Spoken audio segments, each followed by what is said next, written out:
Waly Diouf Bodiang nag ni mu gisee mooy ni dafay daal di ragg deru ñi nga xamante ni yoon daf leen a war a mën a topp te toppagu leen ca mbir moomu boobu ak léegi. waaw Binta donc c'est vrai bon man sax dama ne woon très sincèrement que ni Yérim je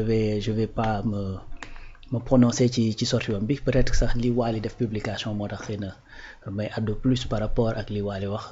que par rapport ak li nga xamante ne sax moom la Yérim kii parce que pourquoi j'avais pris la décision bañ a wax ci loolu parce que tamit Yérim waruñoo ëpp fulla quand même n'est-ce pas xam lu tax ma ne Yérim waruñoo ëpp fulla maanaam mënoo toog jàkkaarloog Maïmouna Ndour ne ko seen Sénégal bàyyi naa ko kii vacances sax fu mu toll nii pare naa ci et cetera. wax li ngay wax après ñu war a jël le temps di nekk sa benn caisse de résonance di la effectivement relayer sa ay wax yi nga xamante ne da nga ko wax ça c'est un. Deuxièmement Yérim waruñoo ëpp fulla day dem toog nekk ci ay yitteem ba heure bu ko neex mu génn wax ay waxam yoo xamante ni la plupart de li nga xamante ni moom lay wax ay balivernes la mooy ay waxu nax sax nag yoo xamante ni tegoo ko fenn après nga war a xëyaat suba également jëlaat sa temps war a nekkaat ci moom di ko defal sa communication à lui et cetera man pour man loolu erreur la d'ailleurs Waly pour man warul woon sax di perdre le temps di prononcer wu ci loolu parce que en vérité ce qui se passe mooy que les dossiers sont en cours les Sénégalais sont en train de réclamer à ce que justice soit faite par rapport ak li fi xew on s'en fout que des balles viennent effectivement des FDS ou que ça vienne de quelqu'un d'autre ku mu ci mënti doon l'essentiel c'est que ñu teg la vérité ci ñi nga xamante ñoo def see ñaawteef quel que soit alpha fu mënti nekk ça c'est un. Deuxièmement troisièmement bokk li tax ma jàppoon ni du ma kii ci loolu mooy parce que c'est-à-dire démarche bi nga xamante ni moom lay def mooy que ni des gens sont morts ici dans ce pays ñu war a honorer seen mémoire nga war a xëy chaque jour di jàkkaarloog ay caméras di salter mémoire ñooñu en voulant quoi coûte que coûte faire comprendre aux Sénégalais que ñooñu noonu nga xamante ni dañoo li leen arrivé na leen c'est-à-dire en vérité ñoom ñooy ay responsable te est-ce que sax du ñoom ci seen biir ñoom ñoo defante li ñuy defante c'est-à-dire man démb très sincèrement à un certain moment j'ai ay extrait sax laaj ci la mais extrait yi sax pour ma yeggale woon ko c'est tout un problème très sincèrement je te le dis donc moo taxoon dama ne woon man vu tout ça maanaam di àddu wala di commentaire ci loo xamante ni Yérim da koy wax naa ci jël vacances jusqu'à ce que mu jël sa responsabilité non c'est vrai jusqu'à ce qu'il prenne sa responsabilité et de venir ici dans ce pays pour wax li muy wax Yérim daful jina jàpp ko xam na li muy wax bu ko waxoon fii te nekk ci biir réew mi du fanaan këram n'est-ce pas donc loolu bu demee bay jël audace ak la responsabilité di toog yàpp sénégalais yàpp tool ni di wax ni muy waxee et puis avec benn dédain boo xamante ni ak benn non mais sérieusement c'est-à-dire c'est écœurant quoi day metti xol très sincèrement c'est Cheikh Yérim waaw non mais c'est te en vérité il a même réussi parce que lii la ci jublu mooy tey ma defar loo xamante ni maanaam xolu ñenn ñi dana tànk mais loolu kese la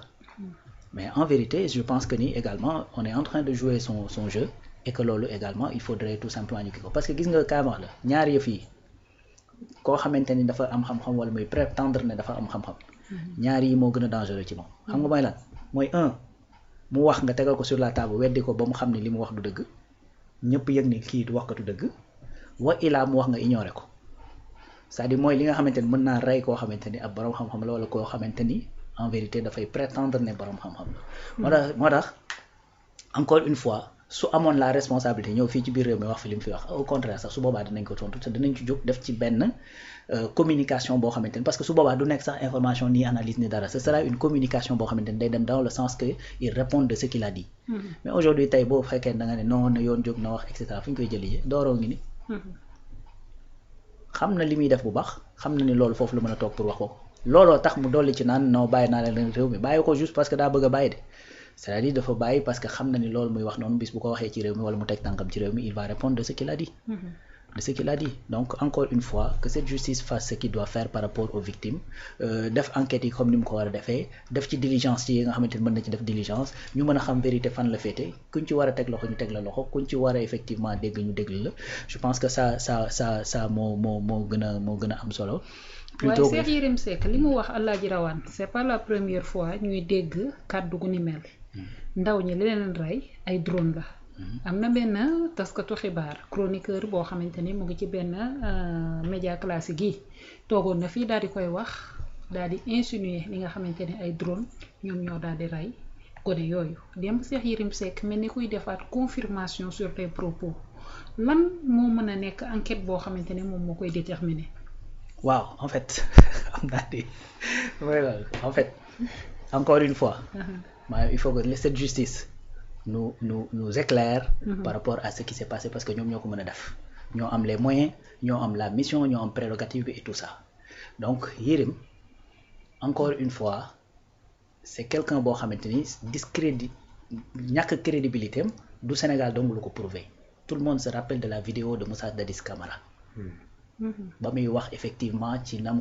mu ñëwee bureau am et cetera ki demee noonu. avec les 300 millions. voilà donc il a choisi de quitter ce pays et d'aller autre part c'est-à-dire soit na jël ay live am di samp di wax li mu bëgg a wax di jël ses propres canaux de communication di ci communiquer li mu bëgg a communiquer soit effectivement na ñëw dans ce pays bu waxee ñu tontu ko mais doo ñëw toog fekk des sénégalais jàkkaarloog un média sénégalais naan leen banaa leen nag seen réew ak vacances sax nangam sang et cetera ba pare ñun ñu war a continuer également di wax ci li ngay wax réew mi ñoratu la. ba dem nga ba ki nga noonu traité nga tout le monde de soxor parce que réew mi li muy wax mooy que ni Ousmane qu'est-ce qu'il a réussi mooy que ni liy soxor ci ñi nga xamante ne amuñu moom la yee xam nga loolu waxu yabaate gënu ko romb moom fan la jógee il n'a qu'à se rappeler de son histoire xëyul yor li mu yor. donc kon xanaa Sénégal ñëpp ay potentiel soxor lañ d'autant plus que Sénégal c'est un pays qui est pauvre ñi fi ñàkk ëpp foofu. c'est-à-dire xam nga wax yooyu c'est boo koy déglu après sa xol dafay metti quelque part donc su fekkee nag yow après da nga war a toog sax di ko relayer waat c'est-à-dire tu vas remuer le couteau dans la plaie moo tax man encore une fois il a choisi de quitter le pays de plus parler effectivement du pays man je choisis de ne plus parler de ce qu'il dit et de lui n'est-ce pas donc encore une fois li ñuy woote mooy que ni justice lépp loo xamante ni mën na ko ci ñi nga xamante ni dañuy def ay déclaration yoo xamante ni tegu ci yoon ñu mën a yoonal ci ñoom mais également que cette justice là pour les martyrs et les blessés et les torturés et cetera ñu def ci liñ ci war a def ba très rapidement ñëpp xam fan la dëgg féete n'est-ce pas bu ko defee yenn waxkat yi au moins day mën tëj seen làmmiñ bañ a continuer di waxati wax yi nga xamante ni kenn xamul ay wax yi lan la quoi li wér te wóor mooy que Sénégal li fi am na fi État était responsable de protéger ses enfants État protégé wu leen ba am nañu ci dee gis nañ fi effectivement ay mbir li fi xew moom ci boppam mu toog ne bu ñu doon rey 90% de la population sénégalaise ngir exécuter benn décision de justice dañ ko war a def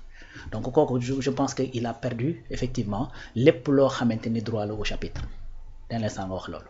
tu as perdu droit au chapitre waratuñ la sax déglu ngay wax ci yenn sujet yi donc maa ngi gis nag ñenn ñi di sax di dem di extrapoler ba yegg ci Maïmouna Ndour Faye Maïmouna elle a sa façon de parler de travailler am na yoo xamante ne man mii di wax ak yow d'accord ma ci ni nga xamante ne noonu lay doxee mais c'est une journaliste gis nañ fi ku dem interviewer Pablo Escobar gis nañ fi ku interviewer par exemple kii di Al-Qaïda le général Massoud gis nañ ku ko dem loolu n'est-ce pas donc Maïmouna n'a rien fait donc loolu moom c'était au passage laa koy loolu elle a fait son travail de journaliste dem li nga xamante ni mooy mën a doxal télé mu doxal ko parce que ñu ne ñëpp xam nañ ni comment ça marche au niveau des médias donc su fekkee ne waa ji moo jël la responsabilité de dire ça c'est-à-dire ñun on doit avoir également la responsabilité de bañ a relayer ses propos mu ngi noonu Alaaji Rawane mais yow à chaque fois dama la ciy poser question nga daal di ciy indi ay réponses le pourquoi dafa am style de communication boo xamante ni kenn ku nekk ci média xam nañu ko muy da ngay daal di wax semer doute waaye genre gu mel ni yow yàlla may leen ay analyses yu claires dafay baax ñu poser leen ci ay questions bu ko defee ñoom tamit ñu daal di mën a ñëw indi seeni argument li ñu wax lan moo ci nekk dëgg ak li ci nekk contre vérité bu ko defee ñi lay déglu tamit mën a xam la bonne information ce qui en est réellement moo tax question yu ni mel mënut a ñàkk suñu toogee ci plateau tu as parfaitement raison c'est-à-dire la responsabilité n'est pas moo tax boo xoolee tout de suite fi ma daanelee en fait je dédouane quelque part même effectivement la responsabilité nekkul ci kii poser question parce que y a pas de mauvaise question y a que des mauvaises réponses exactement c'est-à-dire kii laaj dafay laaj rek kooku moom waroo ko reprocher dara day def son travail moo tax démb j'ai été écœuré aussi bi ma gisee kii di njàpp bi tey vidéo bi mu def di wax ki nga xamante ne da ko doon menacer et tout ça c'est-à-dire waroo mere nit ci question bu mu posé c'est-à-dire y a pas de mauvaise question y a que des mauvaises réponses effectivement maintenant yow li nga def nii mooy li nga war a def mooy sa rôle léegi nag il faut que ki nga xamante ne moom moo yor la réponse il faut que mu am la responsabilité bañ a nu ma koy tuddee nekk caisse de résonance yu yenn xam nga sama benn nijaay daf ma mas a wax ne nit du namm lu mu xamul y a des gens yu nga xamante ne tey bu ñu xëyee xam nga nan la ñuy def dañuy ñëw Média 28 wala ñu dem xalaat wala ñu dem sans limite wala ñu dem nangam fa la ñuy déggee n'est-ce pas. mais tey su fekkee ni kooku dafa ñëw ci yow nga relayel ko li nga xamante ni moom la waa ji wax mën naa am ci ñoo la doon déglu sax dina am kenn ku ne ah waaye li mu wax finalement est-ce que du dëgg même bu dee benn nit la.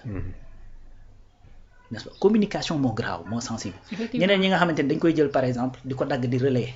di dagg ay extraits yu ndaw di ko tas sur les réseaux. pour wane ne xool leen li waa ji waxati en vérité tu es en train de faire sa communication. parce que loolu la ñuy tuddee la communication par scandale gis nga dafa am benn marque boo xamante ni marque bi Zara bi muy soog a ñëw xam nga nan lañ def dañoo dem sur la route du Vatican ñu jël fa benn panneau publicitaire def benn montage vidéo jël le Mollah Omar bi nga xamante ni moo nekkoon Afghanistan. soloo ko ay marque Zara jël le pape soloo ko marque Zara ñoom ñaar ñu def benn étreinte nii daal di embrassé wu nii ñu dem foofu taf ko guddi lañ dem taf ko xëy suba àddina wërngal këpp naan. Zara publicité bi ñu def fële lu tax ñu def ko ku ne di kaas fu ne ñu wane ko fa fu ne mais fépp fu ñu ko wane la marque est apparue. Effectivement. après bi ñu évaluer bu fekkoon da doon financer pour xam pour yegg ci fi turam bi yegg noonu. publicité bi c'est-à-dire c'était plus de 500 millions d'euros yoo xamante ne da ko waroon teg sur la table pour publicité mën a yegg foofu. te pourtant benn table rek la lool. mais c'est-à-dire c'est les autres qui ont fait sa publicité moo tax ñenn ñi pour man. y a même pas besoin ngay dagg seeni extrait pour wan nit ñi naan leen xool leen kii li mu waxati parce que benn sàng def ko loolu la ci jublu na ko gars yi dagg tasaare ko effectivement voilà ma ngi noonu tonton Omar ci yow ci lay daal di ñëw par rapport ak côté justice lenteur bi nga xamante ni noté nañ ko ci ba ku ci mel ni Cheikh Yérim Seck di insinuer li nga xamante ni moom moo di force de défense et de sécurité que ni nekkul ni ñoom ñoo dóor bali mais ay drone yoo xamante ne ni dañ ko daal di gis ñoom ñoo doon rey ñi nga xamante ni ñoom ñoo di manifester